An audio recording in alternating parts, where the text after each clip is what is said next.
Look around the room you're in right now. Walls, a roof, somewhere probably a thermostat you haven't touched in days. You didn't build any of it. You just walked in. Now take all of it away.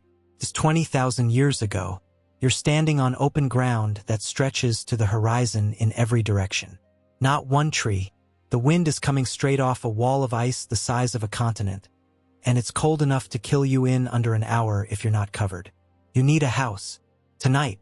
And you have no wood. Here's the crazy part. The people who actually lived here didn't just survive that. They built houses out of mammoths. Whole skeletons stacked and slotted into walls and roofs, engineered precisely enough that scientists are still reverse engineering the physics today. Let's go build one. Okay, so no wood. What's actually lying around? Turns out a lot. This landscape has a name. Scientists call it the Mammoth Steppe, a cold, dry grassland that once stretched from Western Europe all the way to Canada.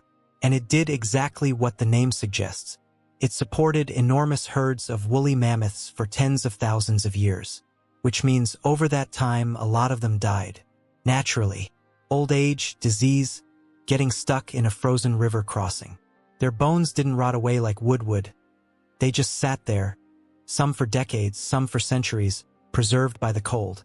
Skulls, tusks, ribs the length of a person, scattered across the open ground like some kind of skeleton junkyard nobody had thought to use yet. And here's the part that surprises people. This wasn't just a pile of bones you could casually pick up. A single mammoth skull could weigh over 100 kilograms. Tusk up to 80. Moving just one across snow or frozen ground took a team of 4 to 8 adults, hauling with hide ropes and wooden levers. So whoever figured out how to build with this wasn't working alone, and they weren't doing it on a whim.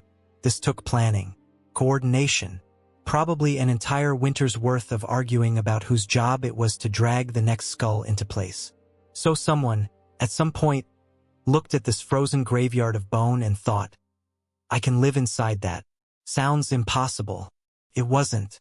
In 1965, a farmer in Ukraine was digging a cellar and hit something hard. It turned out to be a wall built from the remains of somewhere between 37 and 95 individual mammoths, 15 to 20 tons of bone. This site is called Mezhyrich, and it's one of the best preserved examples on Earth. Picture standing in front of it. A tight ring of mammoth jawbones, flipped upside down, slotted together chin against joint, heavy enough that a storm wouldn't move it.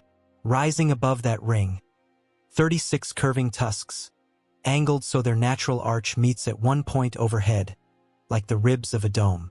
And when a single tusk wasn't long enough, they didn't leave a gap. They slid a hollow piece of bone over the joint, locking 2 tusks into one continuous arch. That's a composite beam, built from ivory. Before the wheel was common technology in most of the world. But here's the problem you'd hit immediately if you actually lived here. You've just sealed yourself into an airtight shell to block the wind. And you still need a fire burning inside it every single night to survive. Trap smoke in there, and the cold outside stops being your biggest threat. So how do you burn a fire inside a bone house without suffocating?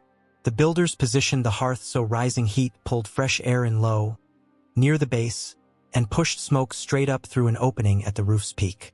A stable line formed, breathable air below, smoke rolling out above.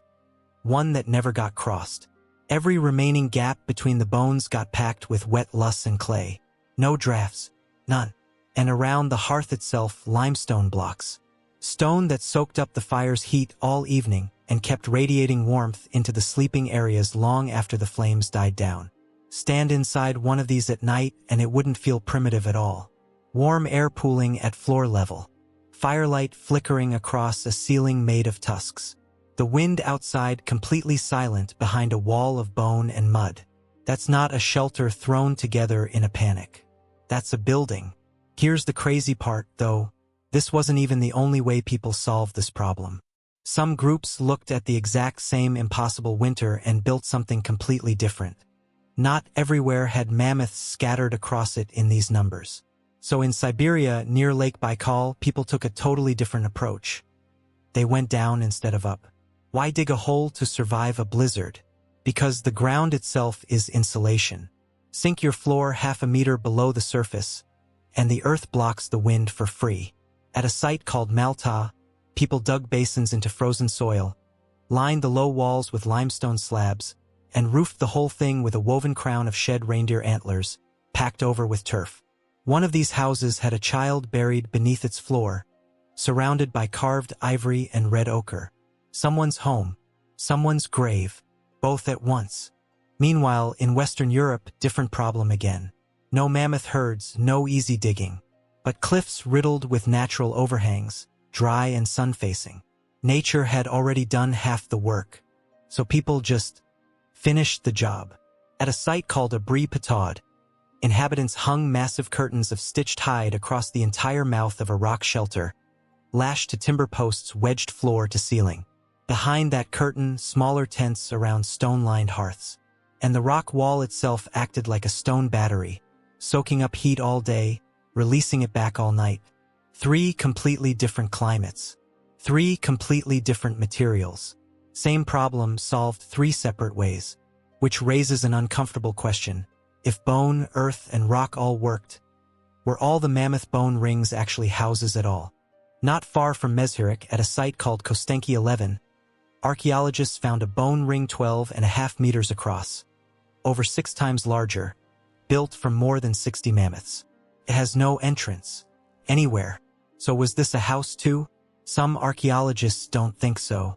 One theory, an industrial-scale meat-smoking installation. Another, a symbolic monument built to mark a massive hunt rather than shelter a family. Nobody's fully settled it, which means the story of the Mammoth Bone House isn't as tidy as it sounds. Some of them were homes. Some of them might have been something else entirely. Quick gut check. Say Ice Age humans, and you probably picture people living deep inside a dark cave. Mostly a myth. Organic material just survives better in caves.